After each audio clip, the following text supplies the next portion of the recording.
Muito bem, pessoal. Estamos voltando para dar continuidade à segunda parte, então, desta live. Hoje trabalhando o voo do beija-flor. Agora estamos já no último capítulo mesmo, do medo à leveza do ser. Enquanto o pessoal vai chegando, e aí, Sávio, tudo bem? Minha mãe, Lucelena, benção, mãe. Quanto tempo eu não te vejo. Enquanto o pessoal vai chegando, vamos cantar um pouquinho mais?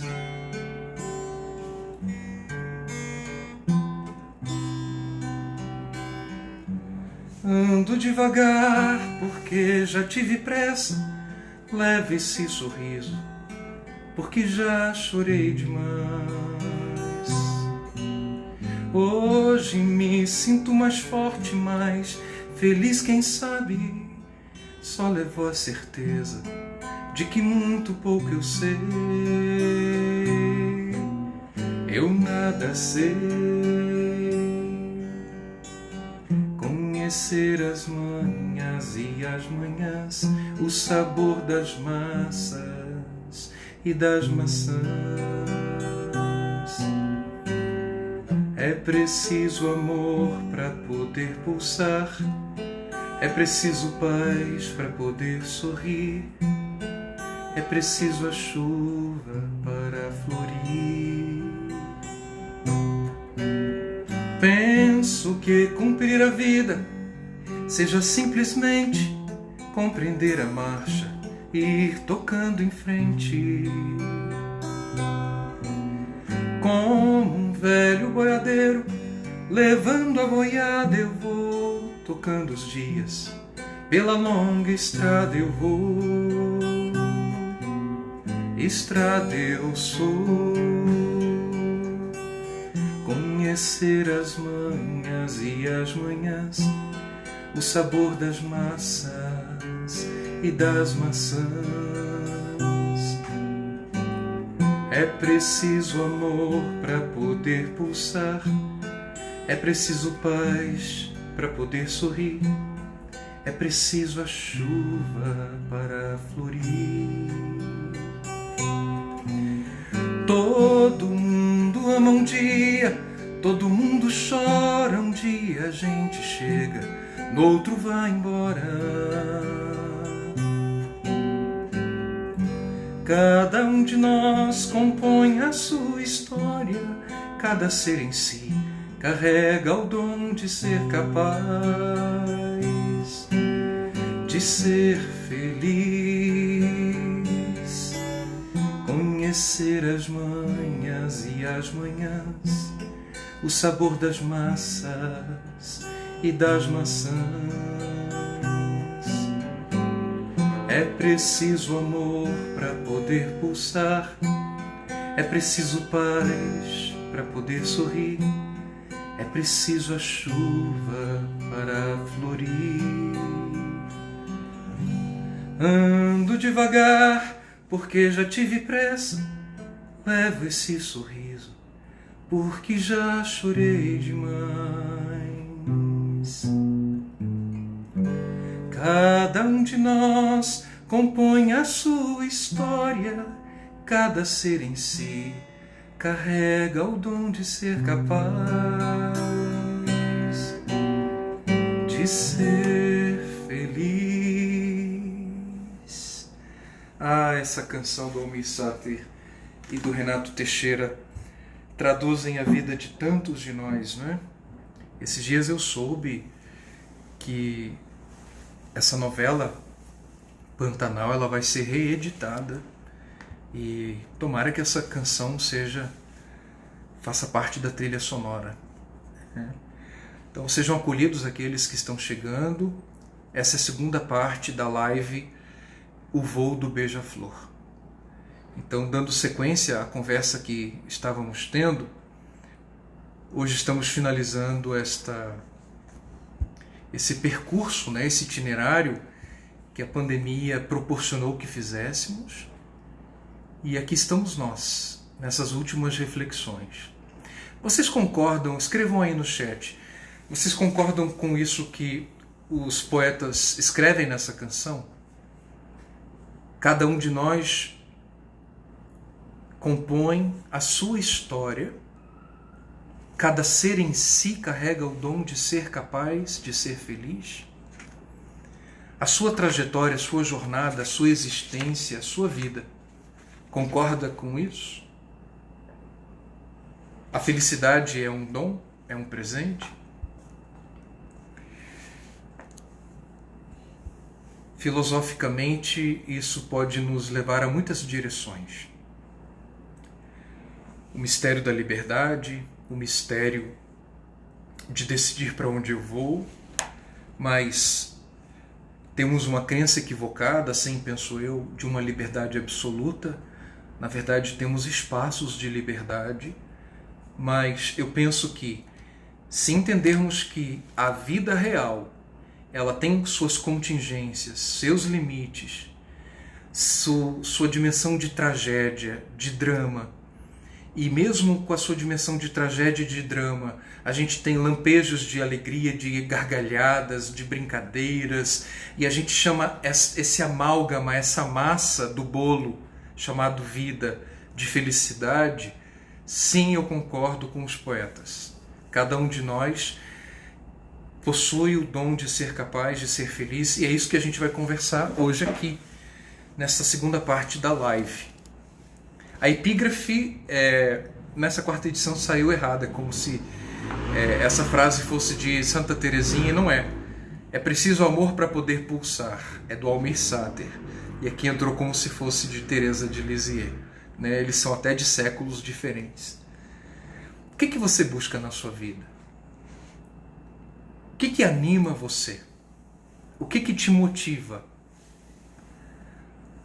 De onde você tira forças, motivações, ânimo para avançar na sua jornada?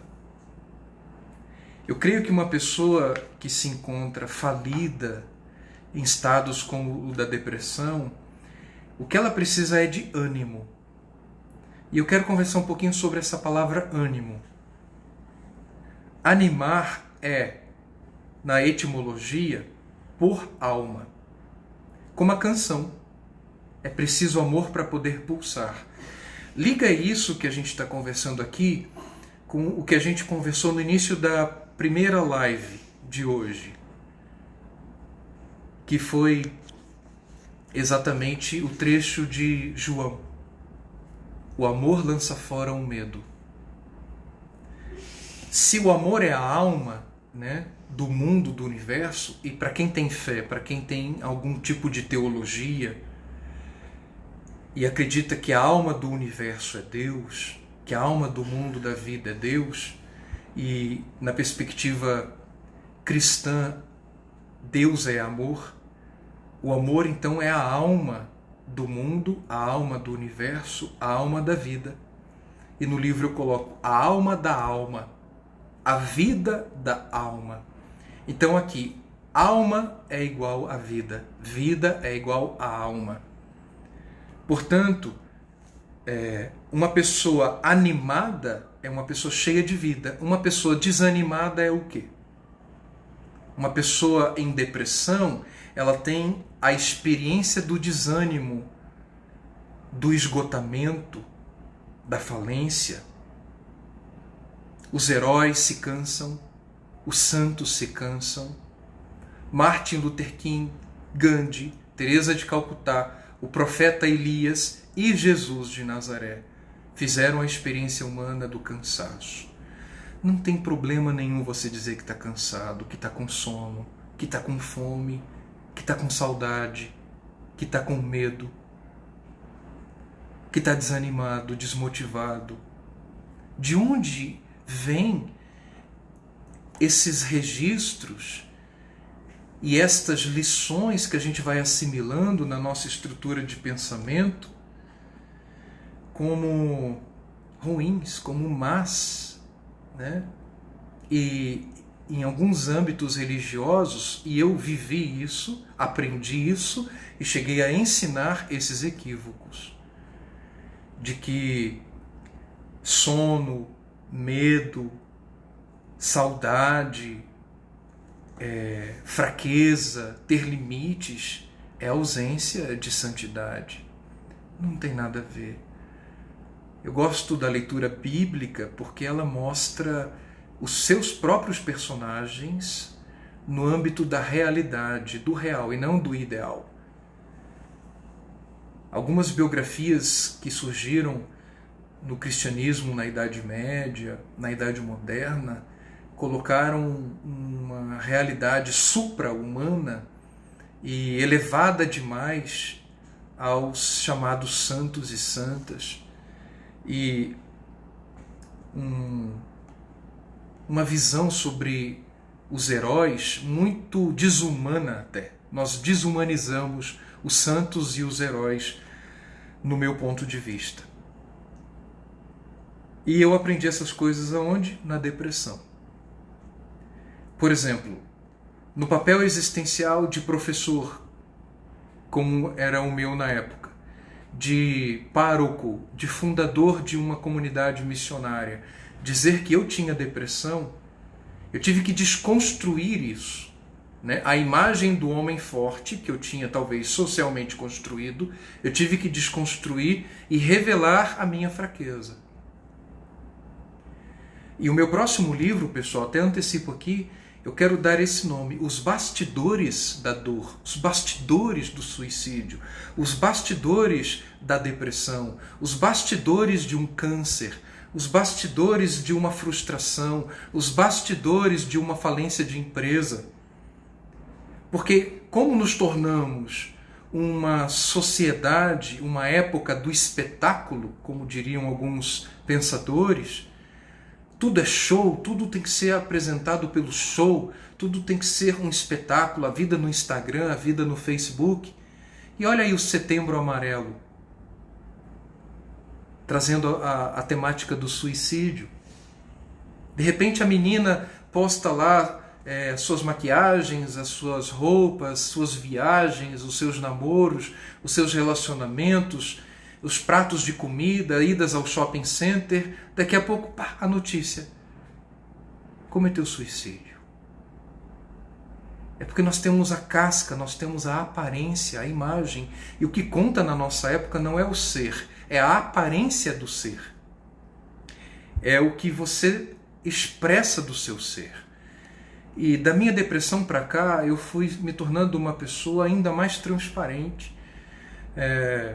Uma vez, saindo de uma Eucaristia, alguém me parou no corredor e disse assim: o senhor está triste? Eu olhei para a pessoa e disse: não, eu estou com sono. Eu estou com sono, é isso que eu estou. Né? E como eu sou muito transparente, as pessoas olham para mim e veem quando eu estou bem, quando eu estou alegre, quando eu estou com dor. E como eu sou uma pessoa que tem muitas dores, né, eu revelo, meu semblante, meu rosto revela muito esse aspecto da dor. E eu fui aprendendo a serenizar isso. E foi bonito. E como eu disse para vocês várias vezes ao longo desse percurso, a proposta aqui é aprender a ouvir a dor, a escutar a dor e não ser inimigo dela. Não de antemão já analgesiar a dor, anestesiá-la e me livrar dela. Será que a dor é o problema? Ou ela está mostrando onde realmente está o problema? Ou aonde precisa de atenção? E se realmente o problema é o problema? Bom, talvez nesse caminho precisemos então relativizar o que idealizamos e o que realmente vivemos. E essa desproporção é muito interessante a gente conversar, porque tem pessoas que vivem se frustrando porque o problema não está na vida, mas na ideia que elas projetaram da vida, de um tipo de mundo que elas criaram. E quanto maior é o ideal e mais distante do real é o cálculo da frustração, da decepção, né? Continuando a leitura, ninguém dirige a vida olhando para o retrovisor. A gente aprende com o passado. E a gente olha para o retrovisor quando você está dirigindo. Você dirige olhando só para o retrovisor? Se fizer isso no meio do trânsito de Goiânia, o que vai acontecer? Se você estiver no seu carro em plena Dutra, ali, o eixo Rio-São Paulo, se você dirigir olhando para o retrovisor, o que vai acontecer? Muitos acidentes no percurso da vida acontecem por isso. A gente anda olhando para trás. Algumas pessoas vivem de retrospectivas, vivem ou de saudades, né, de nostalgias, ou de culpas, ou de remorsos, né? Tem de tudo. E algumas abordagens terapêuticas, elas são retrospectivas.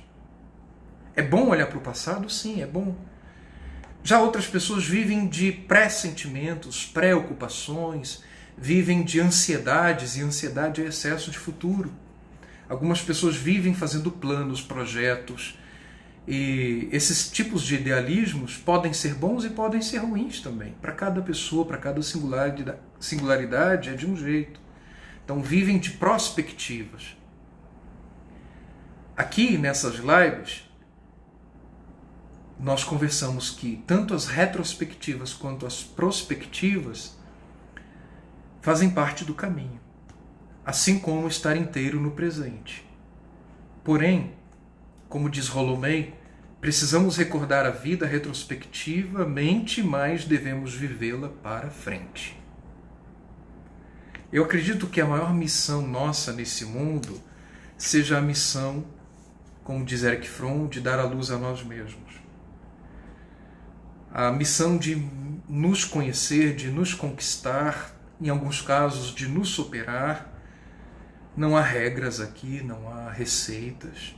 Por isso que a gente sempre conversa em filosofia clínica sobre singularidades. Para cada pessoa vai ser de um jeito. Pode ser que para alguns, tudo que eu estou falando não ajude em nada. Né? Em nada. Então aqui é uma conversação. Eu tenho a esperança de que algumas coisas do meu percurso, da minha jornada, daquilo que eu aprendi na época da depressão e no processamento da dor, possa ajudar muito a muitos de vocês. Mas eu tenho ciência de que nem tudo aqui vai ser proveitoso. Algumas coisas têm que ser descartadas. No meu caso, eu precisei me reconciliar com o meu passado, superar alguns traumas, alguns bloqueios, perdoar. Lembram da live do perdão? Vencer medos para poder enfrentar o futuro desconhecido. Bom, da depressão para cá já se passaram 10 anos. E na live passada eu partilhei com vocês a carta que eu fiz no final da depressão para o Cadu do futuro. E vocês viram que eu me emocionei até. Algumas pessoas no consultório vivenciaram com a minha orientação esse exercício. Pode ajudar você? Eu não sei. Por que eu não sei? Porque eu não conheço você. Pode ser que sim, pode ser que não. Pode ser que o caminho não seja você escrever para o seu eu do futuro. Possa ser escrever para o seu eu do passado. Ou possa nem ser escrever. Talvez o seu caminho seja cantar, dançar, forró, funk, rock, bossa nova. E essa é a beleza do ser humano. Cada um é de um jeito. Cada um é de um olhar.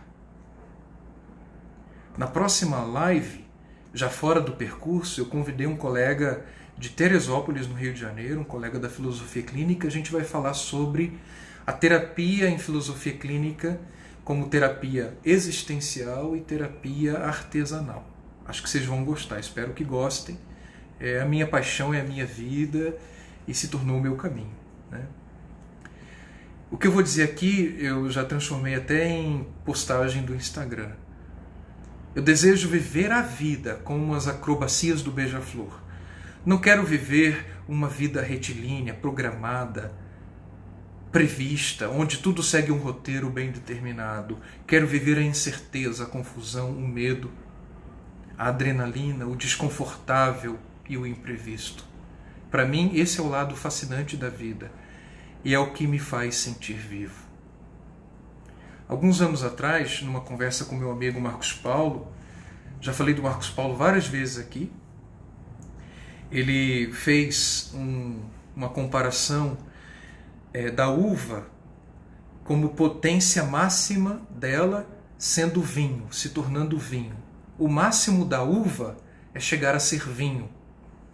E os apaixonados por vinho, os entendidos de vinho, vão gostar desta metáfora. Porém, se a potência máxima da uva é ser vinho, o que acontece quando ela não consegue ser vinho? Ela se torna vinagre. Olha, aquilo que o Marcos Paulo, lá em Taubaté na época, né, São Paulo, partilhou comigo, me fez refletir. De novo, Lucas capítulo 2. Maria guardava essas coisas no coração e meditava no seu coração. Esse jeito mariano se tornou o jeito do Cadu também. Essa mania de olhar a vida como um eterno aprendiz.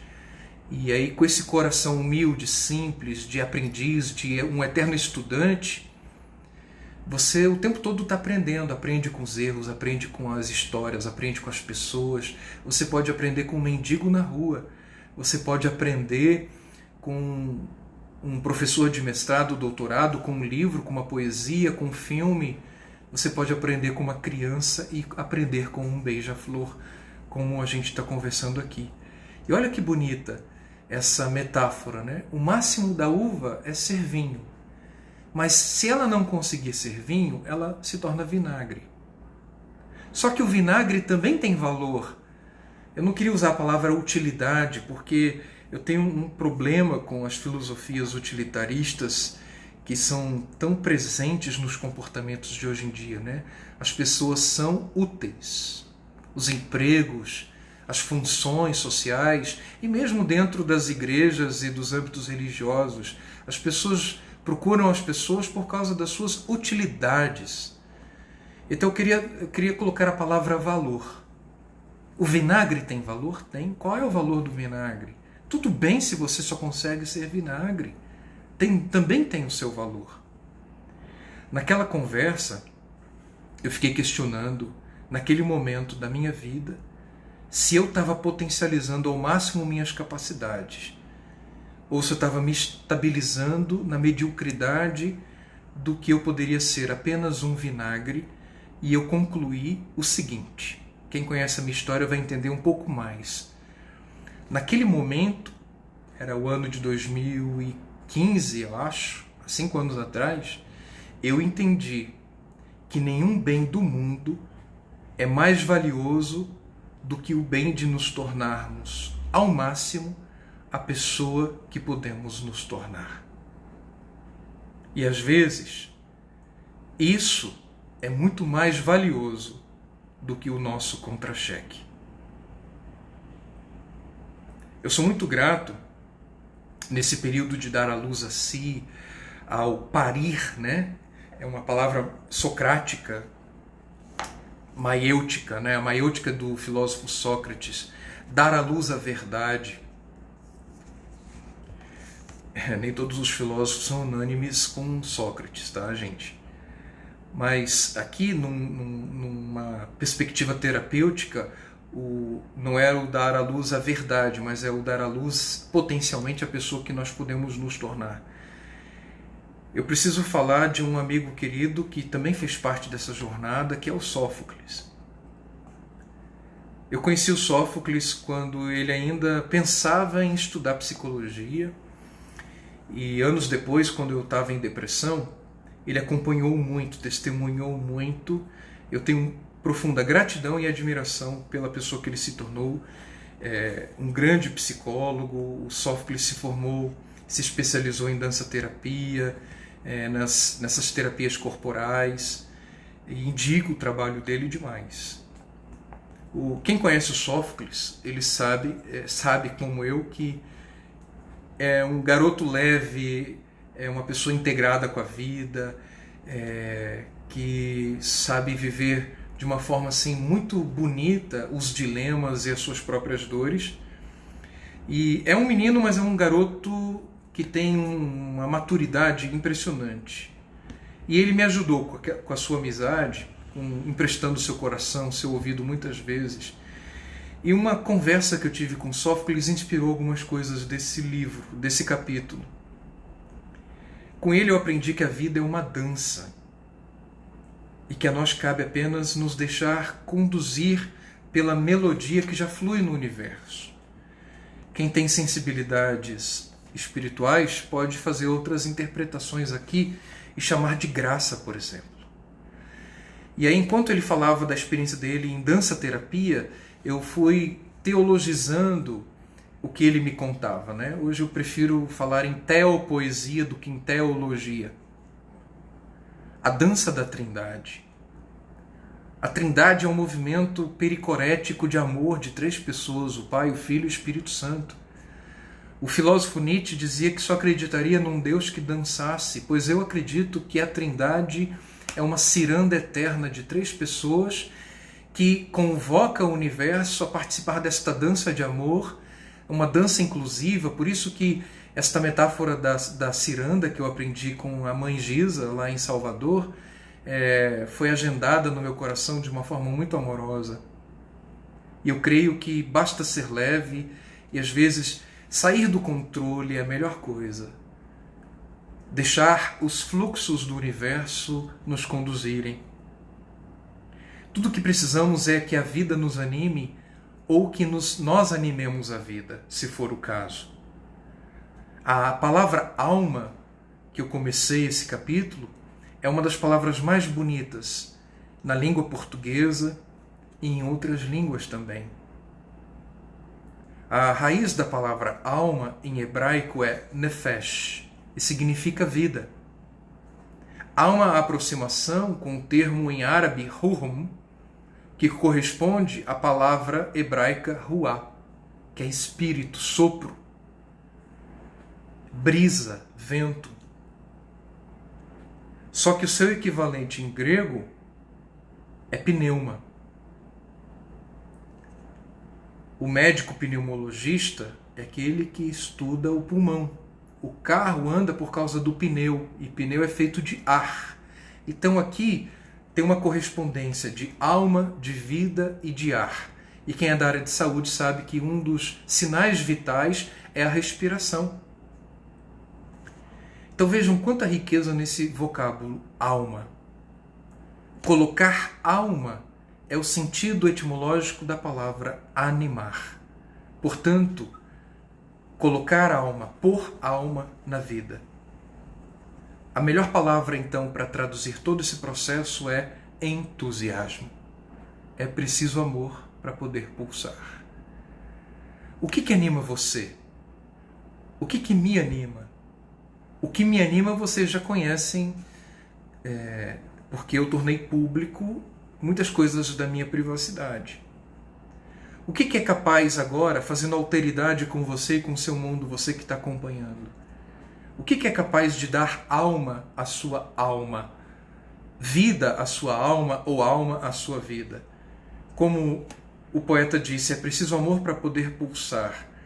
Na minha perspectiva, o que me impulsiona é o amor. O motor da minha vida é o amor. Alguns podem discordar, mas para quem concorda vai perceber que sempre alguma paixão nos impulsiona, nos motiva. E alguns pensadores vão dizer, em seus prejuízos, e isso tem coincidência com o meu prejuízo, que seguir a paixão é a vida do coração.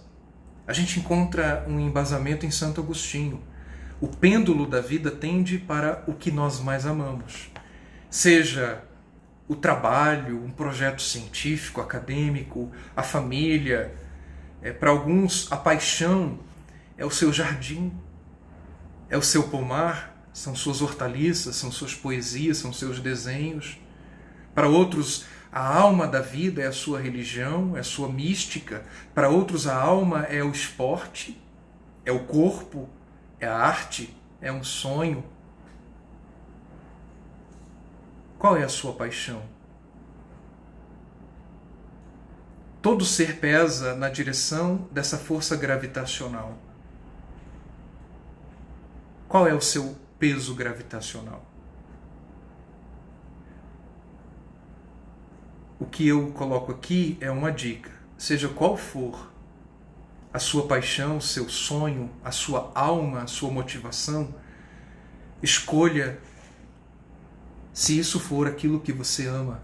Tem muitas pessoas falidas profissionalmente porque acordam de manhã e vão fazer exatamente aquilo que não gostam no lugar onde não gostam. João disse que o amor lança fora o medo. É a palavra que nos motivou no início dessa live. O amor lança fora o medo. Sincronizando o que diz o evangelista João com o terapeuta Rollo May, que o amor é a força da coragem, a motivação da coragem, e só o amor pode nos arrancar de uma vida sem profundidade e sentido. Então, é realmente o amor que salva o nosso coração do medo, que salva o nosso coração da ansiedade, do pânico. Então, o amor é a condição da coragem e a coragem é a condição do amor. O caminho do amor, claro, não é sem sofrimento, embora as palavras sejam poéticas e pareçam ser românticas, a vida real ela não é assim. Há muitos desafios e o tempo todo, para quem ama, há o convite da desinstalação do ego, da egolatria, do egocentrismo, do narcisismo, do individualismo. E nós vivemos numa sociedade que não cresceu. Nós não vivemos a Revolução Copernicana que nos faz deixar o infantilismo e migramos para a fase adulta. E o amor é a condição do adultecer, porque o amor a ser adulto é ser responsável pelo outro. A criança ela é inversiva, ela é voltada para si, ela é o centro do mundo. Quando eu digo Revolução Copernicana, é a capacidade de sair desta autopercepção egolátrica e perceber o outro aqui, o outro ali, os outros planetas, os outros sistemas, as outras galáxias, as outras vidas, outros rostos, para falar na linguagem de Emmanuel Levinas. Então, amar é uma revolução copernicana, exige esforço, treinamento, erramos, voltamos, caímos, voltamos. O amor faz-nos viver projetados, então, para quem? Para o outro, para os outros. Todavia, não há como fazer uma opção fundamental pelo amor sem que haja sentimentos difíceis, sem que hajam sacrifícios. Jesus disse: quem quiser salvar sua vida vai perdê-la, mas quem perder sua vida por minha causa vai ganhá-la. Ou seja, qual é a causa de Jesus? O que é viver a vida de Jesus? É viver nessa vida projetada para fora de si. E Levinas ele vai embasar filosoficamente tudo isso. Toda a história da filosofia é a história do ser, o que é o ser. E de Descartes até nós é o sujeito.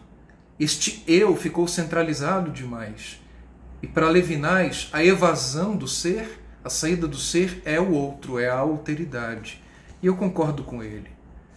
E sincronizando isso com Jesus de Nazaré e com todo o processo psíquico de amadurecer, de adultecer, de se tornar uma pessoa adulta, madura, é se tornar responsável, é se tornar capaz de responder pelo outro, diferente de Caim.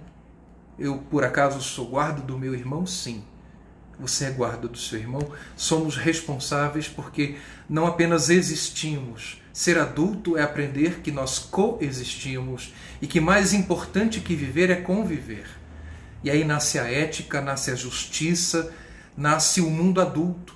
Por que nós estamos destruindo o mundo? Com poluição, com violências, com supremacias, com preconceitos, com homofobias, porque nós somos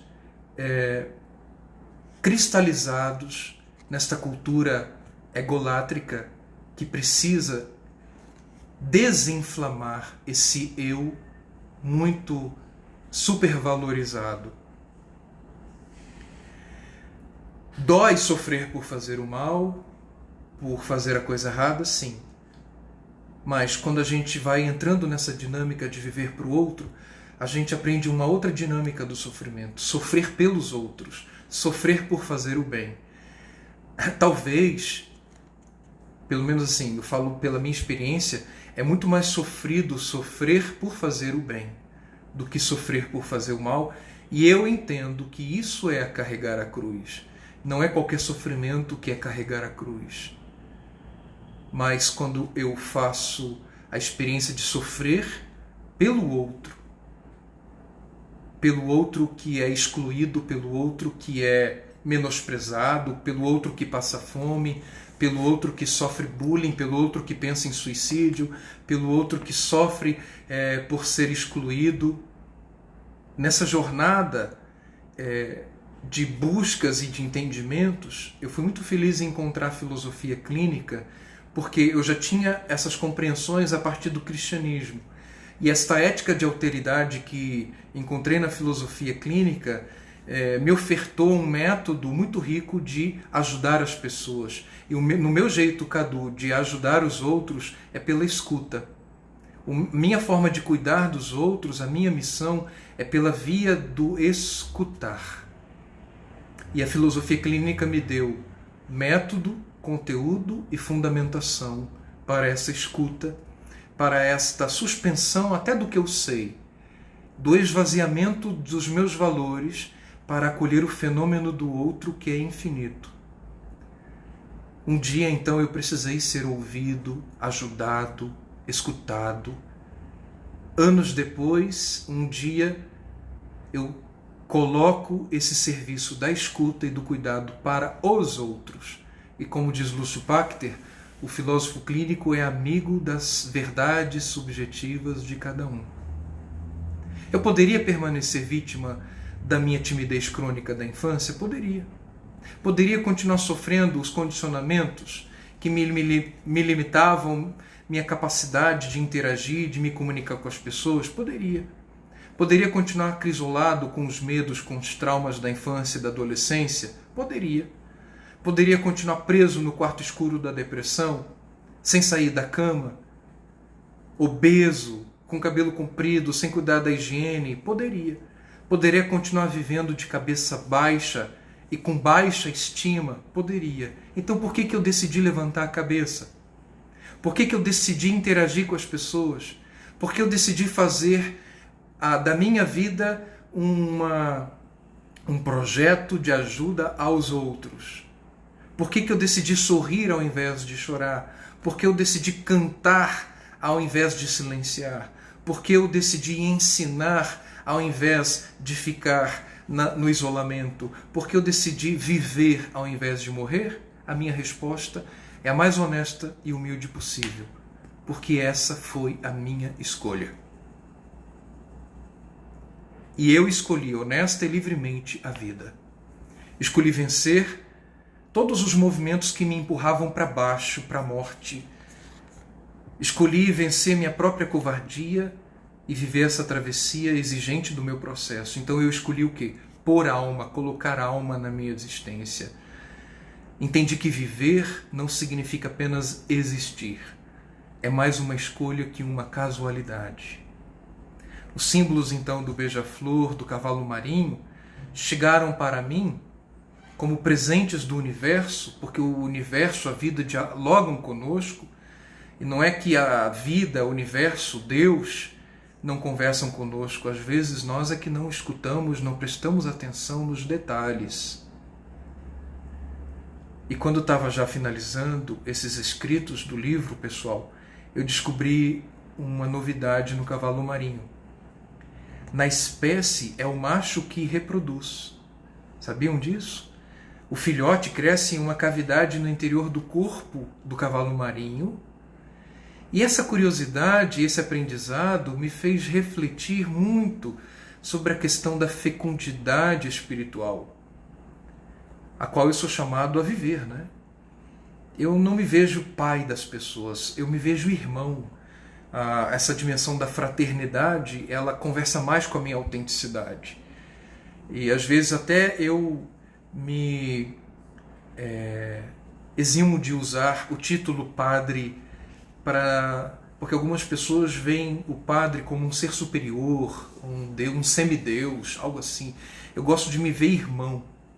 Eu tenho saudade de uma época que na comunidade a gente era chamado apenas de irmão. E eu quero ser esse irmão universal.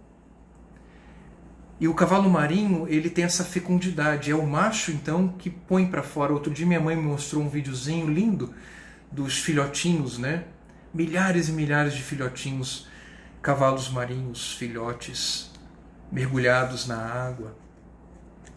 Quando estava finalizando esse livro, eu passei uns dias no mosteiro em Campos do Jordão das Irmãs Beneditinas.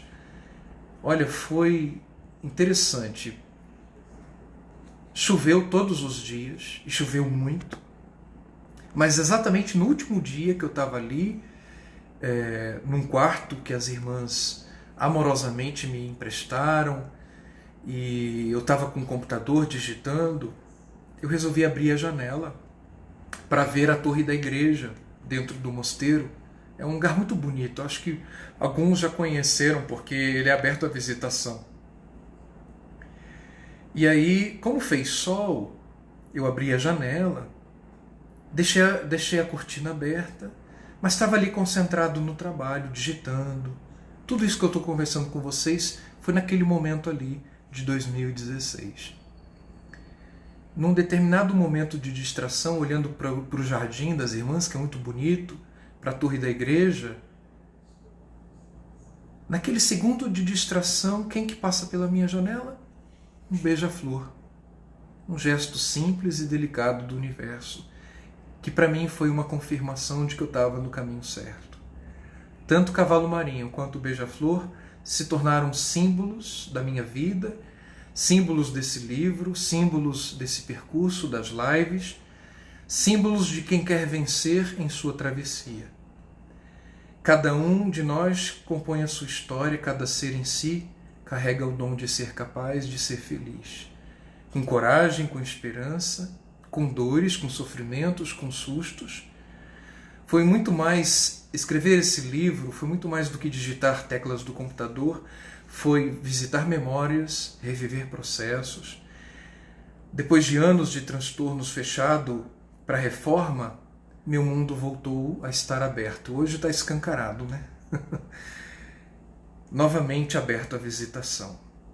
Esse livro, então, é a expressão de uma porta aberta, de um coração gigante como o do beija-flor.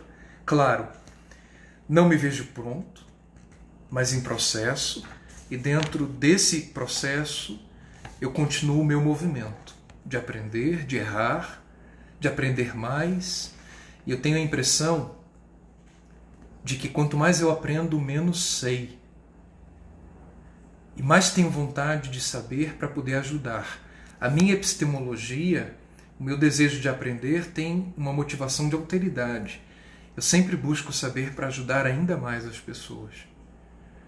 Provavelmente o futuro trará novos sustos, novos desafios, mas a disposição que eu tenho, há 4 anos atrás, quando escrevi o livro, e atualizando hoje aqui, conversando com vocês, é a disposição da alma cheia de vida, cheia de coragem, cheia de disposição também para levar porrada da vida, críticas ácidas e até alguns momentos perseguições, mas eu olho para o horizonte da existência cheio de uma boa esperança. Para mim teve todo um sentido e também uma nova simbologia vir trabalhar nesta paróquia chamada Boa Esperança. O beija-flor, então, se tornou um sinal transversal do universo, confirmando a minha direção missionária, recém-despertada para essa nova etapa da vida, a qual eu já me encontro há 10 anos. Né? Já estou há 10 anos nessa etapa do beija-flor. E nos últimos anos me envolvi com consultório, palestras, conferências e, de modo especial, com essa temática do suicídio, especialmente para jovens, adolescentes, pais, professores, que sempre me convidam para conversar, para atender. E a mensagem final desse livro e destas lives, para a gente concluir, é essa. A depressão, a dor, não é nossa inimiga. ela vem nos dizer alguma coisa que está desalinhada, incongruente na nossa estrutura pessoal. Se você sofre da depressão ou de outros sofrimentos da alma ou de outros desafios da existência, se pergunte: você já conseguiu, no seu processo, entender que mensagem essa dor veio te trazer? Se a dor nos traz alerta, visando o nosso bem, ela não está contra nós, mas a nosso favor. O nosso inimigo, então, não é a dor, é o conformismo, é a estagnação, é desistir. O remédio para superar esse estado, então, é a coragem. E a alma da coragem, como a gente disse, é o amor. Coragem para darmos os passos de que precisamos para sermos esse ser humano que Deus sonhou que nós sejamos. Acredito que quem mais sonha, que é uma crença minha, é que quem mais deseja a nossa felicidade e realização é o próprio Deus. Deus é feliz vendo a gente feliz. É assim que eu vejo com as lentes emprestadas de Jesus Amigo. Hoje, esse hoje de 2016, quando escrevi o livro, e hoje, 2020, quando faço essas lives e essas conversações, me lanço nessa aventura chamada vida, com a beleza do cavalo marinho, a leveza do beija-flor, na minha alma, ciente de que não estou pronto, mas disponível. Às vezes com medo, claro, no entanto, desejando ir além deste medo, olhando adiante, deixando o sorriso ser a expressão dessa busca. Não sei se eu vou chegar aos 100 anos como a minha bisavó chegou, mas eu quero viver a cada dia 100% de disposição, 100% de intensidade o tempo que eu tiver para viver.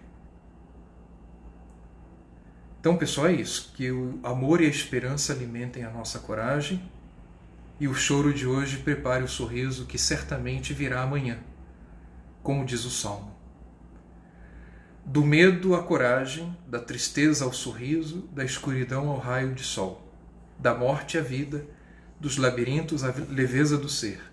Cada um de nós compõe a sua história, cada ser em si carrega o dom de ser capaz de ser feliz.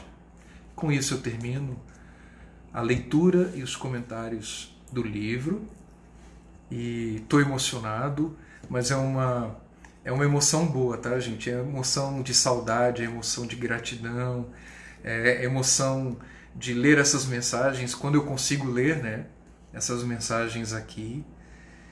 Daqui a pouquinho eu posto os filmes, né, não vou ficar mais indicando filmes, a partir de agora a gente tem outra proposta. Mas fica, olha, A Corrente do Bem, um filme muito bonito. Patty Adams, O Amor é Contagioso.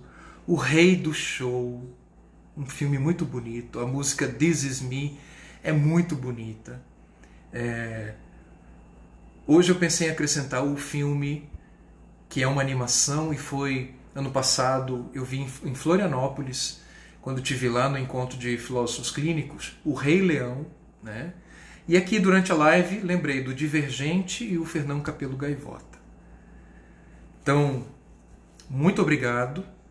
E terminamos o percurso, mas vamos começar um projeto bonito que eu quero chamar de Pensando Alto. E a ideia do Pensando Alto vai ter convidados, amigos, psicólogos, filósofos clínicos, gente da arte, poetas, músicos.